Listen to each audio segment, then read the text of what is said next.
Hello and welcome back to my response. Here we go. In rhetoric.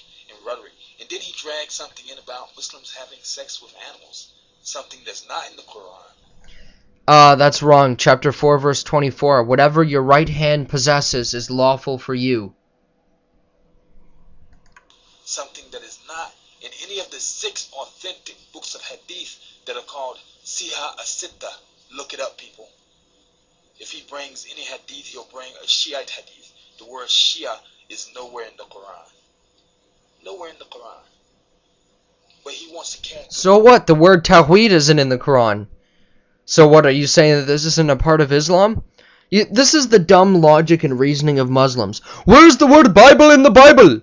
Where's Bible? You cannot find Bible? So what? All the Bible means is a collection of books. The Bible is a collection of books. You see their logic and their reasoning? It's so flawed and backwards, it's unbelievable. So just because, or where's Trinity in the Bible? Show me where Trinity is. So just because we can get a teaching from it, it doesn't mean that that word has to be in there to get it, such as an example with Tawheed in the Quran. It's not there, but it teaches that, and I understand that, which is why I wouldn't never use the stupid logic and reasoning that Muslims use. He wants to cast straw men and illogical, nonsensical arguments because, like I said, Muslim talking about logic. He cannot provide one specific verse of the Bible about marriage that prohibits the marriage that the Prophet Muhammad had with Aisha. He will bring you things and he will try to interpret them and twist them and make a square peg fit into a round hole, but he cannot do it. Well, I gave you plenty of verses from the Bible showing that the sexually immoral will not enter the kingdom of heaven, and I will continue to give you more. But your Quran accepts being sexually immoral. You can have 4 wives, but Muhammad, he had like 13. He didn't even follow his own book, which he came to preach, because he was a big-time hypocrite. Because it's clear. Okay, let me ask you this. Show me where in the Quran it abrogates muta marriage. I gave you chapter 4, verse 24. I want you to show me where this is abrogated from the Quran. It doesn't. You need the hadiths. Your religion is... You can't understand your religion without the hadiths. One verse is saying, blessed on me, the day I was born, the day I will die, and the day I will be raised to life. Another verses say they crucified not Isa, the son of Maryam, but Allah made it look as if he was that way. Meaning Allah deceived us in believing it was Jesus on the cross anyways, but that's a topic for another video. But one verse is saying he will die, the other is saying he's raised up. But you need the hadiths to tell you that he's going to come back to fulfill a mission for Allah and then die. Meaning he kept him alive all this time just to kill him and humiliate him at the end of the world. But isn't it Muslims who say, Allah saved Jesus from the cross. Why, to only come back near the end time before Judgment Day and die? Does that even make sense? Only fooling himself. There's no verse of the Bible that makes it illegal. Even the people who hated the Prophet Muhammad so much. And all of the hadiths I brought were Sahih Bukhari, Sahih Muslim, Tafsir ibn Kathir, Tafsir Jalalain. I'm giving you your sources every time. But I'm sure Sahih Bukhari was compelled together by a Christian, right? And the person who wrote Sahih Muslim, he was Jewish, right?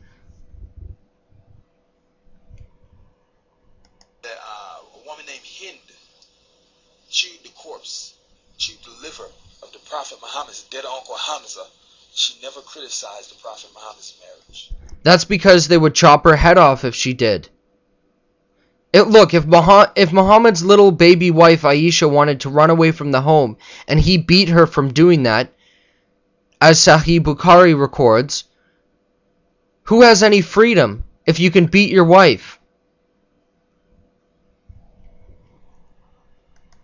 Not once. No one did. Because it was accepted by their standards. Even the Christians and Jews of Arabia were doing it before him. No, they weren't. This is a big fat lie. Give your sources. I will provide sources for anybody who asks anything I brought up. I did in the first video, but you didn't even address them, so I'm not going to bother. You didn't even answer any of them. What kind of response video? You're a joke, man. Know this. Now, you said the Quran is a filthy book. I'm going to leave you with this verse of the Bible. I know you love the Bible so much. And maybe in your next video, you can elaborate on it for me. Because I've never had a Christian who could elaborate. I'm out of here. Peace.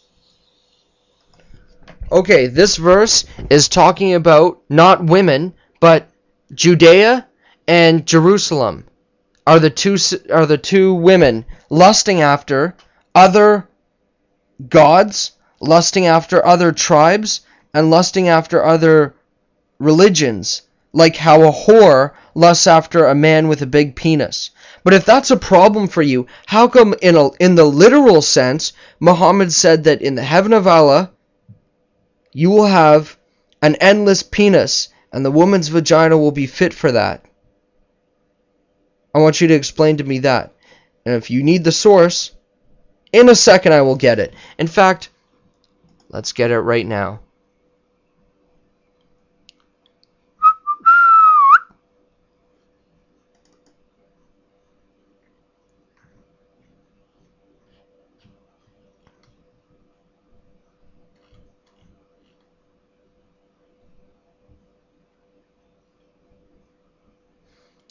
Here it is.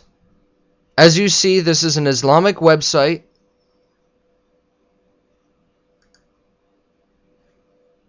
This is not a Christian website.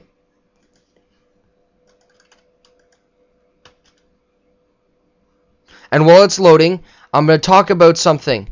In Genesis 24, before the law was even given, because our scriptures teach us that God had written the laws upon our hearts, our consciousness. And so in Genesis 24 verse 15, before the law was given even, here's what we read. Before he had finished praying, the context of this is Abraham's servant looking for a wife for Isaac.